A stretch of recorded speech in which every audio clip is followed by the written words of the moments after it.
Good morning everyone, welcome आपका मेरी commerce class English में। मैं असलम मंसूरी। आज हम पार्टनरशिप का थर्ड जो चैप्टर है रिटायरमेंट और पार्टनर या डेथ ऑफ ए पार्टनर्स के उसका जो लास्ट का जो टॉपिक है उस लास्ट के टॉपिक में हम डिस्कस करने जा रहे हैं। आज इस पार्टनरशिप के थर्ड चैप्टर का ये अंतिम जो सब्जेक्ट है, अंतिम जो टॉपिक है उसके बारे में डिस्कस कर रहे हैं। इसका नाम क्या है हमारे पास? Calculate the part of profit, यानी कौन से प्रॉफिट को कैलकुलेट करेंगे ऑफ रिटायरिंग और डेथ ऑफ पार्टनर, यानी किसी पार्टनर की डेथ हो जाएगी या पार्टनर रिटायर हो जाएगा इनटू द फर्म्स प्रॉफिट। कहने का मतलब कोई पार्टनर फर्म से रिटायर्ड हो रहा है या किसी पार्टनर की डेथ हो गई है तो टोटल जो फर्म के प्रॉफिट्स हैं, टोटल जो फर्म के प्रॉफिट्स है उसमें रिटायरिंग या डेथ पार्टनर्स के प्रॉफिट को कैसे कैलकुलेट किया जाएगा या उसको कैसे पार्टनर्स के कैपिटल अकाउंट में या करंट अकाउंट में क्रेडिट किया जाएगा। तो हम इस टॉपिक के बारे में हम डिस्कस करते हैं। तो ध्यान देना, इस टॉपिक का जो है कि प्रॉफिट को कैलकुलेट करेंगे तो प्रॉफिट को कैलकुलेट करने के लिए हमारे पास दो मेथड है। हमारे पास पहला मेथड है ऑन बेसिस टाइम, यानी समय के आधार पर, ऑन द बेसिस या on basis of time, on basis time यानी समय के आधार पर। और जो दूसरा हमारे पास है वो है ऑन टर्नओवर बेसिस, टर्नओवर या सेल्स बेसिस, यानी विक्रय के आधार पर। ध्यान देना, पहला है टाइम बेसिस और दूसरा है टर्नओवर बेसिस। अब हम बात करते हैं फर्स्ट की कि टाइम बेसिस में किस प्रकार से रिटायरिंग पार्टनर या डेथ ऑफ पार्टनर्स के प्रॉफिट को कैलकुलेट किया जाएगा और टर्नओवर बेसिस में कैसे कैलकुलेट किया जाएगा। तो ये प्रैक्टिकल क्वेश्चन से हमें समझने को मिलेगा कि टाइम बेसिस से किस प्रकार से सोल्व होगा। तो ध्यान देना, on the basis of time यानी ऑन बेसिस टाइम, टाइम के अकॉर्डिंग किस प्रकार से सोल्व किया जाएगा।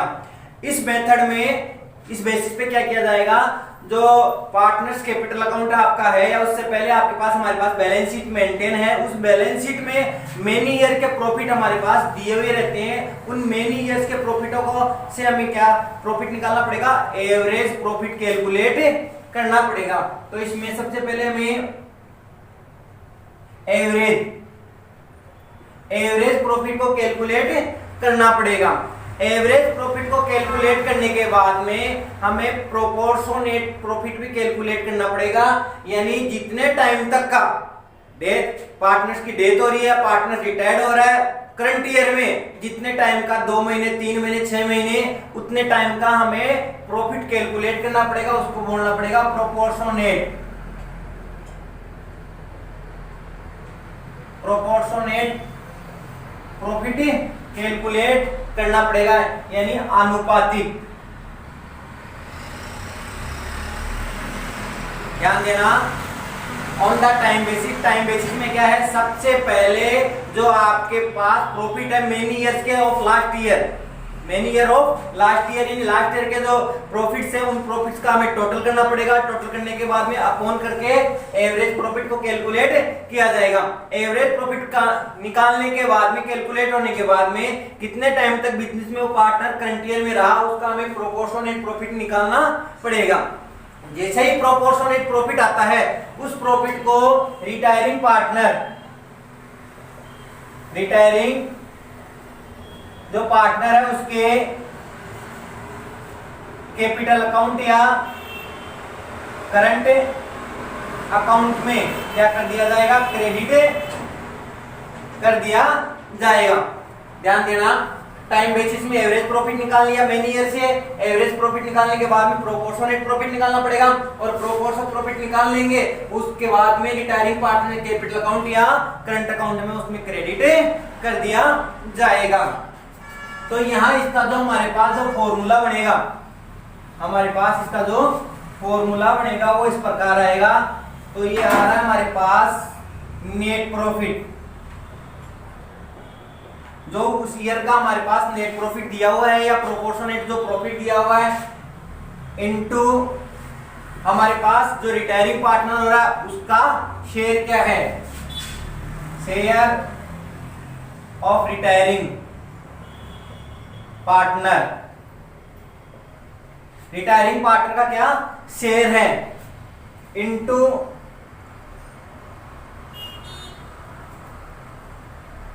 मंथ। ध्यान देना, इस फॉर्मूले को समझना। हमारे पास जो क्वेश्चन में नेट प्रॉफिट दिया होगा उस प्रॉफिट को लिया जाएगा multiply by share of retiring partner.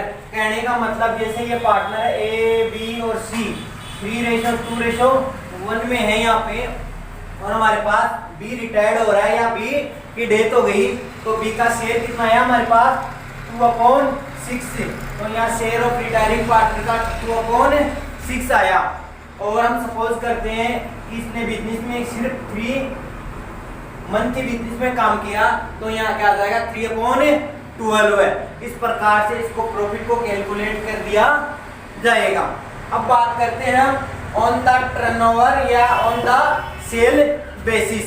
ध्यान देना, इसमें क्या होता है कि लास्ट ईयर ओनली प्रॉफिट सिर्फ लास्ट ईयर का लेते हैं हम, लास्ट ईयर के प्रॉफिट को उठाते हैं और लास्ट ईयर की जो सेल्स होती है, पूरी टोटल सेल्स होती है, उसके अकॉर्डिंग हम यहाँ पे परसेंटेज निकालते हैं प्रॉफिट का। कहने का मतलब लास्ट ईयर में कितना प्रॉफिट अर्न किया होल ईयर का और लास्ट ईयर में कितनी होल ईयर की सेल्स हुई, उन दोनों के अकॉर्डिंग हम यहाँ पे परसेंटेज ऑफ प्रॉफिट कैलकुलेट करते हैं। तो हमारे पास पहला formula percentage of profit, percentage of profit तो ये आएगा net profit upon net sales into 100। ध्यान देना, हमारे पास एक फॉर्मूला ये चार्ज होगा यहाँ पे। इस फॉर्मूले से हमने क्या निकाला कि प्रॉफिट की परसेंटेज निकालने की कितने टाइम तक के लिए पूरे साल का प्रॉफिट का परसेंटेज किस प्रकार हुआ, वो किस पे निकलेगा, नोट नेट प्रॉफिट से निकलेगा और नेट सेल से, यानी टोटल जो प्रॉफिट कितना कैलकुलेट हुआ, कितना हमने अर्न किया और कितनी सेल हमारी आउट हुई, उससे हमारे पास ये प्रॉफिट ये क्या निकल जाएगा, परसेंटेज ऑफ प्रॉफिट निकल जाएगा। अब हमें उसके प्रॉफिट को कैलकुलेट करना है। यहाँ पे पार्टनर्स का जो क्या निकलेगा हमारे पास प्रॉफिट निकालना है। तो ध्यान देना, इस सिचुएशन में under this situation on the turnover basis, इस सिचुएशन में हमारे पास क्या क्या दिए रहेंगे क्वेश्चन में, हमारे पास प्रॉफिट होगा, एक होगा नेट सेल यानी टोटल सेल्स होगी, और एक सेल दूसरी और रहेगी, ये होगी डेथ ऑफ पार्टनर, यानी पार्टनर की जो जिस टाइम तक डेथ होगी या रिटायर होगा उतने टाइम तक की यहाँ क्या रहेगी, सेल्स रहेगी। सपोज करते हैं इसी पर्सन को हम लेते हैं, तो यहाँ पे जो पार्टनर का जो टोटल प्रॉफिट होगा उसको कैलकुलेट हो जाएगा, वहां पे दिया हुआ रहेगा। नेट सेल भी हमारे पास रहेगी, और ये सेल जो कितने महीने की यहाँ पे 3 मंथ की रहेगी, यहाँ पे 3 महीने की सेल्स दी रहेगी। तो इस प्रकार से इसको देखते हुए हमें यहाँ पे दूसरा फॉर्मूला चार्ज किया जाएगा। तो दूसरा फॉर्मूला क्या है, हमने पहले क्या निकाल लिया, हमने परसेंटेज ऑफ प्रॉफिट को कैलकुलेट कर लिया। अब परसेंटेज ऑफ प्रॉफिट से ही हम क्या निकालेंगे, रिटायरिंग जो पार्टनर है उसका क्या निकालेंगे, यहाँ पे प्रॉफिट निकाला जाएगा। तो प्रॉफिट कैसे निकाला जाएगा, हमें अब ये सेल्स लेनी पड़ेगी कि हमारे पास सेल्स कितने हैं, किस टाइम की सेल्स, जितने टाइम तक पार्टनर्स रिटायर्ड नहीं हुआ या जितने टाइम तक पार्टनर्स की डेथ नहीं हुई, उतने टाइम तक या उतने महीनों की यहाँ की जो सेल्स दे रखी है उस सेल्स को लेना पड़ेगा। यहाँ लेना पड़ेगा हमारे पास sale of death of retiring partner, यहाँ पे इसको ले लिया। ध्यान देना, प्रॉफिट को कैलकुलेट करेंगे sale of death of retiring partner, यानी रिटायर होने वाले पार्टनर की या डेथ होने वाले पार्टनर की जितने टाइम तक की सेल आउट थी उस सेल को यहाँ पे लिया जाएगा। ठीक है, इसके बाद में क्या लिया जाएगा, यहाँ पे हमारा इसके बाद में ले लिया जाएगा मल्टीप्लाई जितनी हमारे पास से जो प्रॉफिट रेट आई थी, प्रॉफिट रेट को लिया जाएगा यहाँ पे रेट ऑफ प्रॉफिट किसको ले लिया हमने, रेट ऑफ प्रॉफिट को ले लिया। और उसके बाद में हम उसी चीज को लेंगे, किसको लेंगे, शेयर ऑफ पार्टनर, यहां ले लिया मैंने into share of partner, share of partner. तो हमारे पास इस प्रकार से ये दूसरा जो फॉर्मूला है वो साथ करने पे ही हमें रिटायरिंग पार्टनर्स की जो एक्चुअल प्रॉफिट है उसको निकाला जाएगा। ध्यान देना, रिटायरिंग पार्टनर्स के प्रॉफिट को कैलकुलेट करने के दो बेसिस हैं, ऑन द टाइम बेसिस और on the turnover basis. Time basis में क्या था कि लास्ट ईयर में मेनी ईयर्स के जो प्रॉफिट है उनसे हमें एवरेज प्रॉफिट कैलकुलेट करना है। एवरेज प्रॉफिट कैलकुलेट करने के बाद में जितने टाइम तक के लिए पार्टनर बिजनेस में एडमिट रहा करंट ईयर में, 3 मंथ, 4 मंथ, 6 मंथ, उसका क्या निकालना पड़ेगा, प्रोपोर्शनेट प्रॉफिट कैलकुलेट करना पड़ेगा। और प्रोपोर्शनेट प्रॉफिट आएगा उसके बाद में हमें इस फॉर्मूले को लगाना पड़ेगा। इस फॉर्मूले से प्रॉफिट आ जाएगा तो क्या आ रहा है उसका, profit into share of retiring partner into month. इससे क्या निकल गया हमारे पास, जो रिटायरिंग पार्टनर है उसका क्या कैलकुलेट हो गया, प्रॉफिट हो गया। अब दूसरे बेसिस की बात करते हैं, ऑन द टर्नओवर या सेल्स बेसिस। इसमें क्या करते हैं, ध्यान देना, जो करंट ईयर का जो लास्ट ईयर का जो प्रॉफिट था टोटल और लास्ट ईयर की जितनी टोटल सेल्स थी उन दोनों को आधार मानकर अकॉर्डिंग टू सेल्स वो क्या निकालनी पड़ेगी, यहाँ पे परसेंटेज ऑफ प्रॉफिट कैलकुलेट करना पड़ेगा। तो परसेंटेज ऑफ प्रॉफिट कैलकुलेट किया तो उसका फॉर्मूला क्या हो गया, net total profit upon net total sales into 100, net profit upon net sales into 100। तो हमारे पास ये क्या कैलकुलेट होगी, परसेंटेज ऑफ प्रॉफिट होगी। अब ध्यान देना, हमारे पास टर्नओवर बेसिस रहेगा तो हमारे पास टोटल प्रॉफिट भी दिया हुआ रहेगा, टोटल सेल्स भी दिया हुआ रहेगा और डेट ऑफ पार्टनर की जितने टाइम की डेथ हुई है तो उतने टाइम तक की हमारे पास सेल्स भी अवेलेबल रहेगी। तो अब अवेलेबल रहेगी तो उसके अकॉर्डिंग प्रॉफिट कैलकुलेट किया जाएगा। तो प्रॉफिट कैलकुलेट किया जाएगा तो उसी सेल्स को लिया जाएगा। कौन सी सेल्स को लिया जाएगा, यहाँ पे जितने टाइम तक पार्टनर बिजनेस में करंट ईयर में रहा, यानी डेट ऑफ डेट, यानी जितने टाइम तक उसको बिजनेस में रहा, डेट मृत्यु नहीं हुई उतने तक की उसको सेल्स लिया जाएगा। इनटू जो हमने कैलकुलेट की प्रॉफिट ऑफ या रेट ऑफ प्रॉफिट की ले ली, कितनी रेट आई हमारे पास, इनटू उसका जो शेयर था उसको ले लिया जाएगा।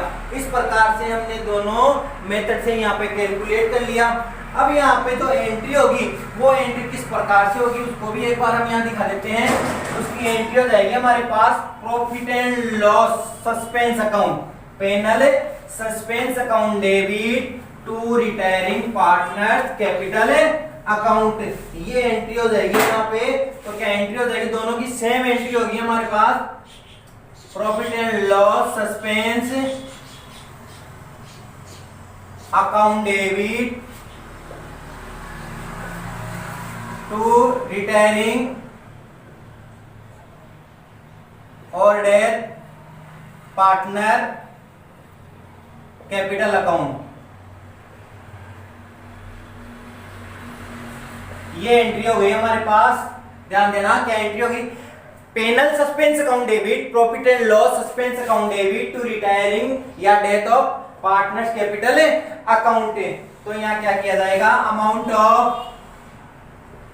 ऑफ एडजस्टमेंट ऑफ प्रॉफिट, यानी हमने प्रॉफिट का क्या कर दिया यहाँ पे, एडजस्टमेंट किया है। तो इस प्रकार से हमने यहाँ पे उसके बेसिस पढ़ लिए, बेसिस की थ्योरी पढ़ ली और उसके बाद में जो एंट्री उस एंट्री को पढ़ लिया। अब हम चलते हैं कि प्रैक्टिकल क्वेश्चन किस प्रकार से सोल्व किया जाएगा। तो हम यहाँ पे पहले प्रैक्टिकल क्वेश्चन को राइट करते हैं।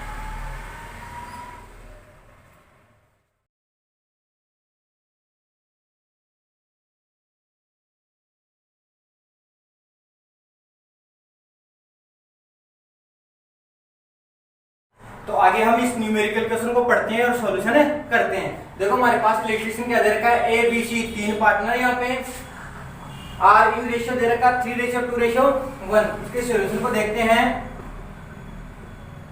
ये बता रखा A ratio B ratio C 3:2:1।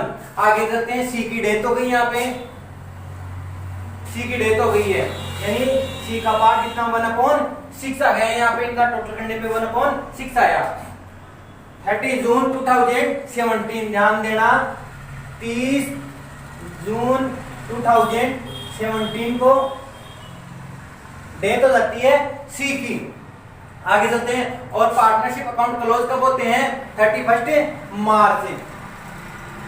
Closed account ये होते हैं 31 मार्च। ध्यान देना 31 मार्च को। तो स्टार्ट कब हुआ? 1 अप्रैल को। देखो यहाँ से हो रहा है, ये हो गया स्टार्ट हुआ 1 अप्रैल। 1 अप्रैल से स्टार्ट हो रहा है, तो अप्रैल से लेके जून के महीने तक मतलब कितने मंथ उसने बिजनेस में काम किया, पार्टनर एक्टिव रहा। अप्रैल, मई और जून, 30 जून है यहाँ पे। तो ध्यान देना यहाँ पे ये जो सी पार्टनर था वो कितने मंथ रहा? यहाँ पे 3 मंथ। ओनली सिर्फ 3 मंथ बिजनेस की एक्टिविटीज में इन्वॉल्व रहा, उसके बाद उसकी डेथ हो गई। Sale of the year ending on 31 March 2017 amounted to 8 lakhs। यानी ये बता रहा है नेट प्रॉफिट। ध्यान देना नेट प्रॉफिट कितने हैं? 8 लाख, 8 लाख रुपए नेट प्रॉफिट है। आगे बात करते हैं। And profit on it was 40,000। ध्यान देना, एक मिनट यहाँ पे ये सेल्स है। नेट सेल दे रखा हमारे पास, एंडिंग सेल दे रखा। सेल्स कितनी है? 8 लाख। और प्रॉफिट कितना दे रखा है? 40,000। तो ये दे रखा है नेट प्रॉफिट। नेट प्रॉफिट है हमारे पास 40,000, 40,000 रुपए। आगे चलते हैं। Sales on the 1 April to 30 June, यानी 1 अप्रैल से लेके 30 जून तक की सेल्स कितनी है? यहाँ पे सेल्स है 3 मंथ की। सेल्स 3 मंथ की दे रखी है हमारे पास 3 लाख रुपए दे रखी है। Calculate the profit of deceased partner on the basis of time and on the basis of turnover. तो ये जो क्वेश्चन था हमारे पास, इस क्वेश्चन को मैंने यहाँ पे सॉल्यूशन यहाँ पे बिल्कुल सोल्व कर दिया है यहाँ पे, तो आप आसानी से इस सॉल्यूशन को समझ सकेंगे। तो देखो सबसे पहले हम टाइम बेसिस से करते हैं, किस प्रकार से टाइम बेसिस से हो जाएगा। तो इस क्वेश्चन को मैंने यहाँ राइट कर दिया है, तो अब यहाँ ले लेते हैं कि क्वेश्चन को किस प्रकार से सोल्व किया जाएगा। तो सबसे पहले पूछ रहा हमारा on the basis of time. तो यहाँ पे केस फर्स्ट आ रहा है on time basis. On time basis यानी समय के आधार पर, समय के अकॉर्डिंग कैसे होगा। तो हमने प्रॉफिट किया था सीज प्रॉफिट। इसमें क्या फॉर्मूला था? Net profit, net total profit को ले लिया जाएगा यहाँ पे इनटू सी शेयर, यानी जो रिटायर हो रहा है उसका शेयर, इनटू मंथ, कितने मंथ उसने बिजनेस में क्या किया, काम किया। ये फॉर्मूला होगा। तो इस फॉर्मूले के अकॉर्डिंग हमें यहाँ पे अमाउंट को रखना पड़ेगा। तो हम लेते हैं सीज प्रॉफिट आया। नेट प्रॉफिट हमारे पास दिया हुआ कितना? 40,000। तो नेट प्रॉफिट ले लिया हमने 40,000 मल्टीप्लाई सी शेयर। तो सी का शेयर हमारे पास कितना है? 1/6। यहाँ पे ले लिया 1/6 ले लिया, मल्टीप्लाई बाई मंथ, यानी बिजनेस में कितने मंथ बिजनेस में एक्टिव रहा। तो उसकी 30 जून को डेथ हो गई थी। 30 जून को डेथ हो गई, तो 1 अप्रैल को यहाँ से स्टार्ट है। तो 1 अप्रैल टू 30 जून को कितना हो गया? यहाँ पे 30 जून को कितना हो गया? 3 मंथ। तो ये आ गया 3/12 हो जाता है यहाँ पे। तो देखो कैसे कटेगा? 3 4 12 कट गया, ठीक है। यहाँ हमारे पास 4 से 4 कट गया, तो ये आ गया 10,000 इंटू 1/6 आ गया। तो 10,000 में 6 को अपॉन कर देंगे तो हमारे पास चला जाएगा ये 1,667। तो ये हमारे पास क्या आ गया? सीज प्रॉफिट आ जाता है इस प्रकार से 1667 रुपए। तो ये तो किस प्रकार हुआ? On the basis of time basis. तो ये तो टाइम बेसिस से हुआ। अब लेते हैं हम सेकंड पॉइंट, और सेकंड पॉइंट हमारे पास क्या है? Turnover basis. तो ध्यान देना यहाँ पे केस सेकंड क्या है? On turnover basis.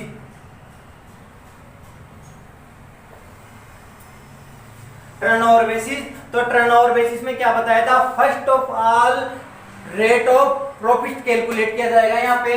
तो यहाँ परसेंटेज कर लो या rate of profit, rate of profit. तो रेट ऑफ प्रॉफिट का फॉर्मूला क्या था, net profit, net profit upon net sales into 100, ये इसका फॉर्मूला था। रेट ऑफ प्रॉफिट का क्या फॉर्मूला था, net profit upon net cell multiply by 100। तो ध्यान देना, रेट निकालते हैं अपन, रेट निकलेगी तो नेट प्रॉफिट, नेट प्रॉफिट हमारे पास दिया हुआ है कितना, 40,000 का। तो हमारे पास नेट प्रॉफिट दिया हुआ है 40,000 upon net cell. Net cell भी बिजनेस में कितनी दे रखी है, 8 लाख। तो ये दे दी हमारे पास 8 लाख की दे दी, मल्टीप्लाई बाई 100। तो हमारे पास 1 2 ये कर गया 1 2 3 1 2 3। तो हमारे पास रेट कितनी आ गई, 40/8। तो ये आ गई 5%। ध्यान देना, यहाँ पे रेट कितनी आ गई, 5%। 5% रेट आ गई। अब फॉर्मूला किसका निकलेगा, प्रॉफिट का निकलेगा यहाँ पे। तो प्रॉफिट का फॉर्मूला निकालते हैं, सीज प्रॉफिट। सीज प्रॉफिट कैसे निकलेगा, यहाँ पे सीज प्रॉफिट निकला था sales upon date of retiring partner, यानी रिटायरिंग पार्टनर कितने टाइम तक बिजनेस में सेल कर पाया ओनली। तो बिजनेस में कितने मंथ तक सेल कर पाया, वो 3 मंथ तक सेल कर पाया, वो भी कितने हैं, 3 लाख। तो यहाँ पे आ गया 3 लाख इनटू, फिर क्या फॉर्मूला था, रेट ऑफ प्रॉफिट। तो रेट ऑफ प्रॉफिट कितना है, 5/100 इनटू उसका कितना शेयर का, यहाँ पे बिजनेस में कितना शेयर दे रखा है, 1/6 दे रखा है। तो ये आ गया 1/6 दे रखा हमारे पास। तो ध्यान देना, 0 से 0 ये 2 0 कट गया, ठीक है। 2 की टेबल बोली हमारे पास 2 बार, ये कट गया। अब इसको ले लिया हमने, ये हो गया हमारे पास 5,000 अपॉन 2 यानी 25/100। तो टर्नओवर बेसिस से 2500 आया। ध्यान देना, टर्नओवर बेसिस से सीज प्रॉफिट कितना है, 2500, और टाइम बेसिस पे कितना आया, 1667 रुपीज। ये आया दोनों का अमाउंट, दोनों मेथड से। अब इसकी जो एंट्री थी हमारे पास, वो एंट्री किस प्रकार से चार्ज हो जाएगी, यहाँ पे दोनों की अलग अलग एंट्री बन जाएगी, ऑन द टाइम बेसिस की entry, on the turnover basis की एंट्री। तो ऑन टाइम बेसिस की एंट्री क्या हो जाएगी हमारे पास, profit and loss suspense account debit, profit and loss suspense account debit कितनी है, 1667। रिटायर्ड कौन होता है यहाँ पे, डेथ कौन होती है, सी। तो seize capital account, seize capital account 1667। दूसरा था हमारे pass on turnover basis. Turnover basis की भी एंट्री तो वही होगी, अमाउंट चेंज हो जाएगी तो एंट्री वही हो गई, profit and loss suspense account debit. इसकी कितनी अमाउंट थी, 2500 टू वही partner seize capital account, seize capital account 2500। तो उम्मीद है आज का टॉपिक आपको अच्छी तरीके से समझ में आया होगा। और आज का टॉपिक जैसे ही फिनिश होता है, हमारा ये जो पार्टनरशिप का 3rd चैप्टर है वो भी क्या हो गया, आज फिनिश हो गया। तो कुल मिला के ये हमने लगभग 11 स्टेज में, यानी 11 स्टेजों में पार्टनरशिप के 3rd चैप्टर को हमने पढ़ा है। तो उम्मीद है आपको ये 11th स्टेज में जो टॉपिक पढ़ाए गए हैं आपको अच्छी तरीके से समझ में आया होगा। इसके बाद में हम पार्टनरशिप का जो 4th टॉपिक है, 4th चैप्टर है, डिसोल्यूशन ऑफ पार्टनरशिप, यानी साझेदारी को बिल्कुल खत्म करना है। इसके बाद में कोई पार्टनरशिप नहीं होगी, उसको हम समझाएंगे। तब तक के लिए आप इन 11 टॉपिक्स को पढ़ो और पार्टनरशिप का 3rd चैप्टर उसको अच्छी तरीके से समझने की कोशिश करो। फिर भी इस चैप्टर में अगर कोई प्रॉब्लम है तो मुझे कमेंट बॉक्स में कमेंट्स जरूर करें। Thank you.